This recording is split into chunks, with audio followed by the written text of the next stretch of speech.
প্রথম বিচার তিন ব্যক্তিকে দিয়ে শুরু করবে আল্লাহ পাক। তিন ব্যক্তিকে দিয়া কিয়ামতের ময়দানে বিচার শুরু করবেন। বিষয় হলো তিনজনে জাহান্নামে চলে যাবেন। তিন ব্যক্তি দিয়া তিন ব্যক্তিকে নিয়ে বিচার শুরু হবে। তিনজন কোথায় যাবেন? জাহান্নামে। প্রথম ব্যক্তি একজন আলেম, দ্বিতীয় ব্যক্তি একজন শহীদ, তৃতীয় ব্যক্তি একজন কোটিপতি দানবীর।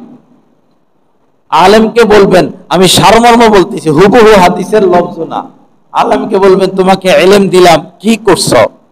তিনি বলবেন, আল্লাহ দ্বীনের কাজ করছি, ওয়াজ মাহফিল করছি, মাদ্রাসা করছি, মসজিদ করছি, এই করলাম সেই করলাম। তো আল্লাহ পাক বলবেন যে তুমি তো এগুলা করেছো ভাইরাল হওয়ার জন্য, তুমি তো এগুলা করেছো সুনামের জন্য, যেন সবাই তোমারে চিনে, সবাই তোমারে জানে, সবাই তোমারে সম্মান করে, আন্তর্জাতিক হওয়ার জন্য। তো আন্তর্জাতিক তো হইছ, ভাইরাল তো হইছ, যে উদ্দেশ্যে দ্বীনের কাজ করছো সেটা তো পেয়ে গেছো। এখন আজকে আর আমার কাছে কিছু নাই, এই নাও, টেনে হেসড়ে হাত পা বেঁধে নিয়ে জাহান্নামে নিক্ষেপ করো। এরপরে শহীদকে ডাকা হবে, তোমাকে শক্তি দিয়েছি, আমার জন্য কি করছো? এই যে শক্তি দিলাম, সাহস দিলাম, জ্ঞান বুদ্ধি। সে বলবে, আল্লাহ আপনার দেওয়া এই শক্তিকে আমি কাজে লাগিয়েছি, জিহাদের ময়দানে লড়াই করেছি, কাফেরের সাথে লড়েছি, এমন কি আমি শহীদ হয়ে গেছি। আল্লাহ পাক বলবেন, তো তুমি তো যুদ্ধ করছো বীর হওয়ার জন্য, বীর, হ্যাঁ, তুমি বীর হওয়ার জন্য যুদ্ধ করেছো, সুনামের জন্য যুদ্ধ করেছো, আমার জন্য করো নাই।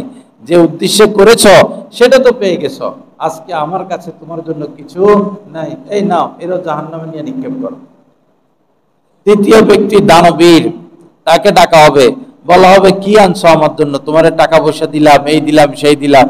সে বলবে, আল্লাহ মসজিদ করছি, মাদ্রাসা করছি, এই করছি, এই করছি, ওই করছি।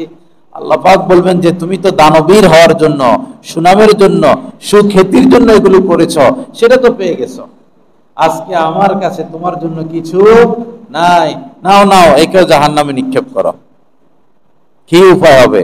এই জন্য বাবা, এই যে গরু দেখতে যাই কয় মন হবে?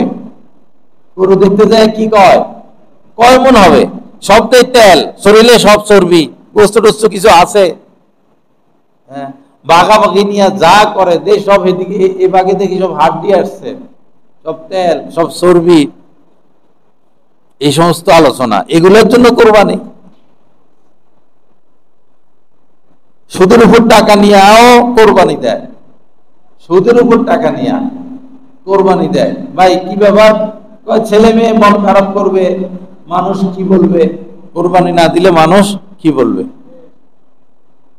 আপনি যে নামাজ পড়েন না, নামাজ তো ফরজ, তো হিসেবে তো এটা কর না যে নামাজ না পড়লে মানুষ কি বলবে।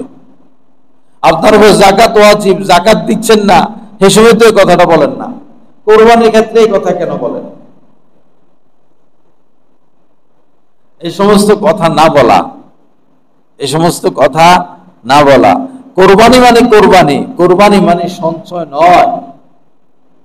একথা বারবার বলা হচ্ছে, কোরবানি মানে সঞ্চয় নয়, কোরবানি মানে কোরবানি, কোরবানি মানে উৎসর্গ। হযরত ইব্রাহিম আলাইহিস সালামের উৎসর্গ কেমন ছিল, হ্যাঁ, সেই কোরবানি কি আমরা পেশ করতে পারবো? বর্তমানে কি এমন কেউ আছে ইব্রাহিম, হযরত ইব্রাহিম আলাইহিস সালামের মতো কোরবানি পেশ করার মতো কেউ আছে? 120 বছর বয়সে সন্তান পাইছেন, বৃদ্ধ হয়ে গেছেন, সন্তান নাই, স্ত্রীও বন্দা, উনিও বৃদ্ধ। আর তো আশা করা যায় পাকের নিকট তো অসম্ভব বলতে আল্লাহ পাক, অসম্ভব বলতে আল্লাহ পাকের কাছে কিছু নাই।